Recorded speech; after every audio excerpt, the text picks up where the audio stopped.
پچھاڑا موت نے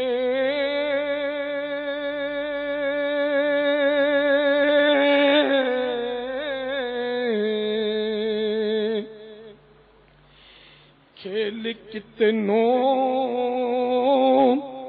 کا بگاڑا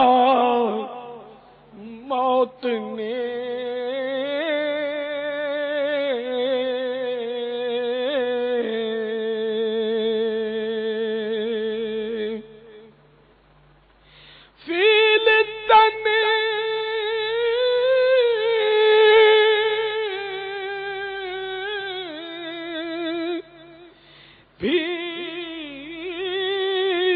پچھاڑے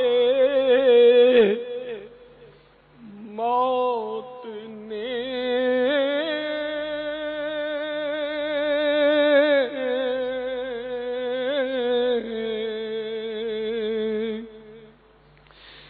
کیسے کیسے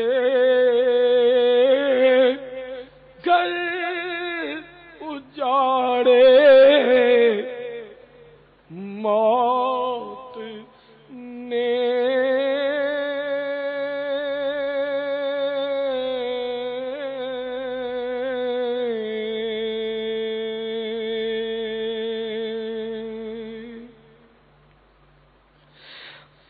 موت تیری آنے والی آئے گی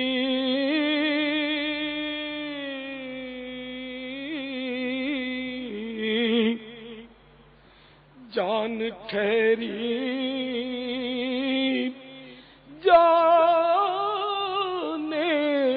والی جائے گی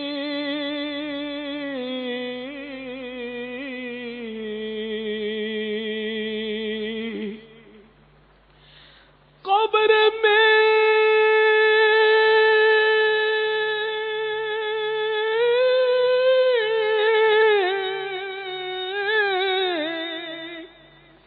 میت اتاری جائے گی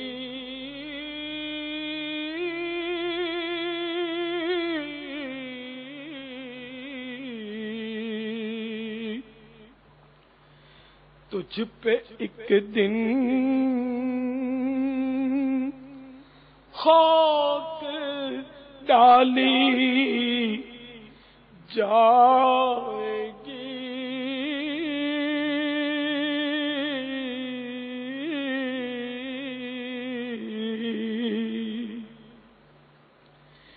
قبر میں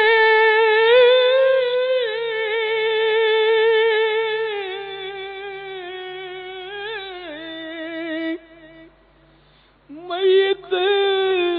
اترنی ہے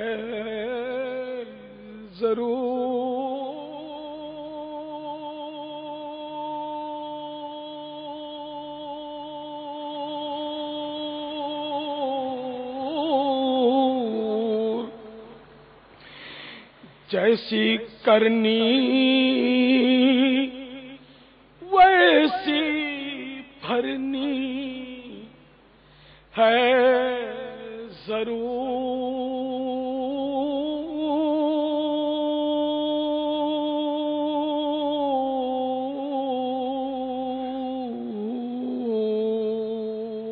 ضرور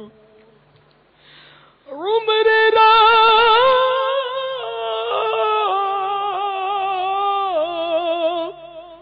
ضائع مکن در گفتگو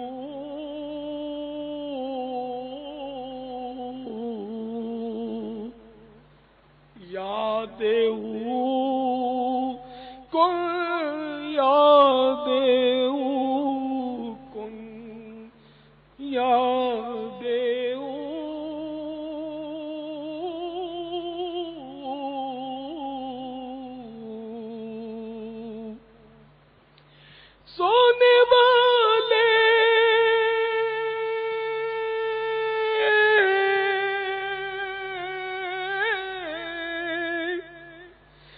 رب کو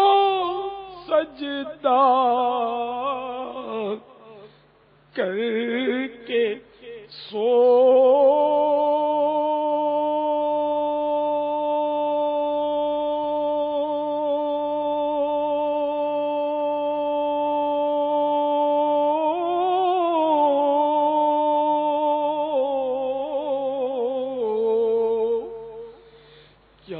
خبر اٹھے نہ اٹھے صبح کو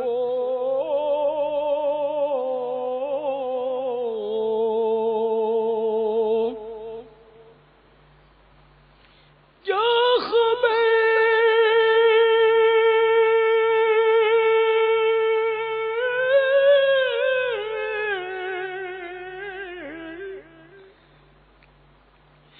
تیری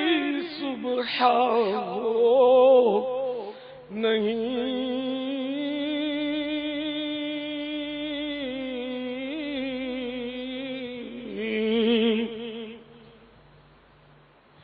تو نہ ہو صبح کہیں زیر زمین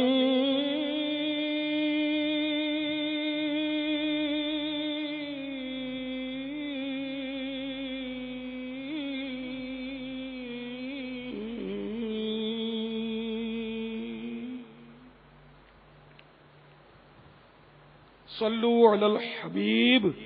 صلی اللہ تعالی علی محمد توبو الی اللہ استغفر صلو علی الحبیب صلی اللہ تعالی علی محمد.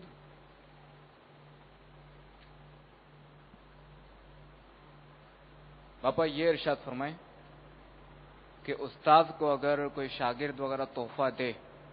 تو وہ اسے لے یا نہیں؟ قرآن پاک یا درس نظامی یا دیگر علوم پڑھانے والوں کو بھی طالب علم کی طرف سے دیے جانے والے تحائف قبول کرنے میں نہایت احتیاط کی ضرورت ہے، کیونکہ مدرس بھی بعض مسلمانوں مثلا طلبہ کے امور پر والی یعنی حکمران ہوتے ہیں. عہدے دار کی وضاحت کرتے ہوئے حضرت علامہ شامی قدس سرہ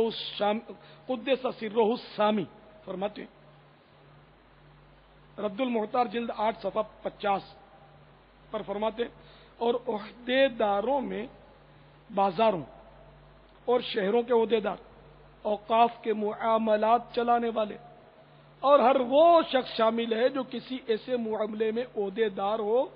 جو مسلمانوں سے متعلق ہو. تو اس جزئیے کی روشنی میں استاذ بھی ایک طرح سے عہدے دار ہے، کیونکہ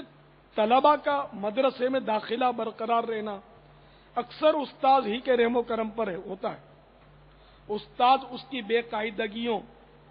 پر درجے سے نکال سکتا ہے، بلکہ بعضوں کا داخلہ بھی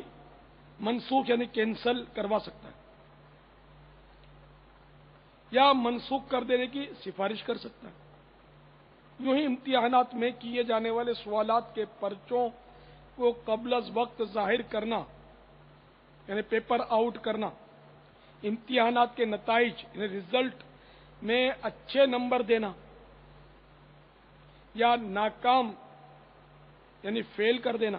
بھی استاد کے ہاتھ میں ہوتا ہے. کئی طلباء ایسے بھی ہوتے ہیں جن میں حصول علم کا شوق کم ہوتا ہے، جبکہ وہ بد اخلاقیوں اور بے قاعدگیوں میں پیش ہوتے ہیں، کیونکہ اپنی تعلیمی صلاحیتوں سے استاذ کو خوش نہیں کر پاتے، لہذا وقتاً فوقتاً تحفے پیش کرتے اور دعوتیں کھلاتے تاکہ نہ انہیں مدرسے سے نکالا جائے اور نہ ہی فیل کیا جائے. لہذا اساتذہ کو چاہیے کہ اس قسم کے طلباء کے تحائف اور دعوتیں قبول نہ کریں، اور اگر معلوم ہو جائے کہ یہ تحفہ یا دعوت خاص اسی کے لیے کی گئی ہے کہ مذکورہ قسم کے طلباء